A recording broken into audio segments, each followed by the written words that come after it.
Yo, it's Darryl. I'm going to share with you the best guitar in the world, in my opinion. Of course, this is my guitar.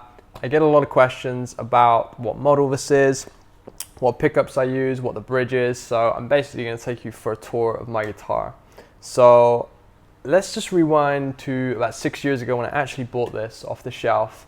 It was a RG350M, and that was maybe 2010, 2011. They don't actually make these anymore. The newer RG350s have a slightly wider neck, different neck joint, and a whole different bridge system, which personally I don't like. I prefer the older models, so I was very lucky to be able to get hold of this at the time.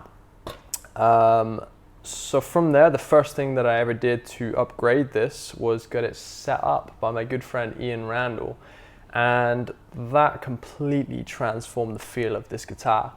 It literally went from what I'd say is an intermediate level guitar to something that literally felt like thousands of pounds worth of equipment. I've literally played guitars that Ian has set up, cheaper guitars, and they feel better than £1,000 guitars off the shelf. So that's definitely a top tip there. If you're looking for a better feel of guitar, rather than spending thousands on a new one, just get yours set up.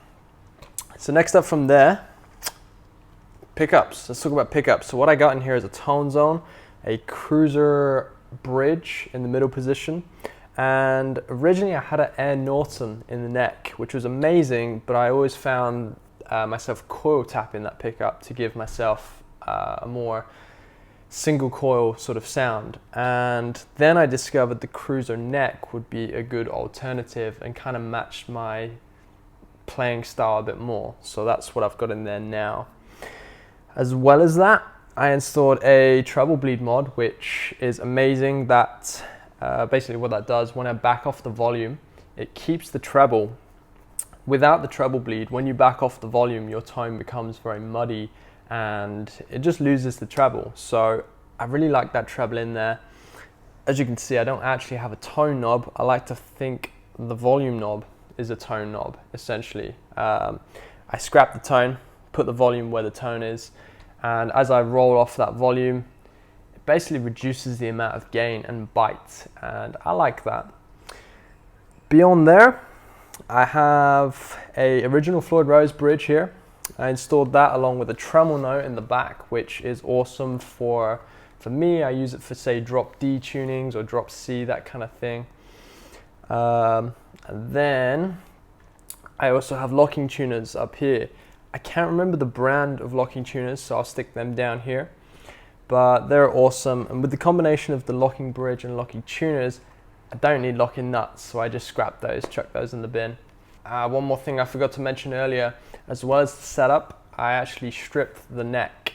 I believe off the shelf all of the RGs are a satin finish, which to me feels kind of fake. Yeah, I just prefer to feel the wood personally, so that's why I stripped it. I had it oiled by Ian, and it just really makes me feel in touch with the wood. With lacquer finishes and satin finishes, I find my thumb sort of drags along the back of the neck, which I don't like, especially if they're painted. I know Les Paul style guitars, some of those have super thick lacquered necks, and I really dislike that. This thing has been refretted as well. It's not too different to the original fret job. I think the frets on it now are a little bit taller than usual, and what is kind of important for me is I like the edges rounded off a bit. Again, off the shelf, I feel like the edges of the Ibanez guitars are maybe a little bit sharp. It's not a problem, but again, just personally, I prefer the edges all rounded off. I also forgot to mention in the bridge, I have a brass block because it gives a more warmer tone and a bit more sustain, which obviously is good for anybody. Apart from that, that's pretty much all the features of this guitar. There are a few little things, like for example, I've replaced the output jack for a Switchcraft jack because it just lasts longer. All the wiring is vintage wiring, and that is it. So with all that in mind, I feel like this is the best guitar in the world for me because it really gives a nice versatile tone. I can get super clean stuff to your super lead tones, and all the dirty tones that you could imagine in between, especially with this pickup combination. It really is my favorite. So I recommend that you grab some cool pickups, get your guitar set up, get a decent bridge, and rock on. So thanks for checking this out. Catch you in the next video.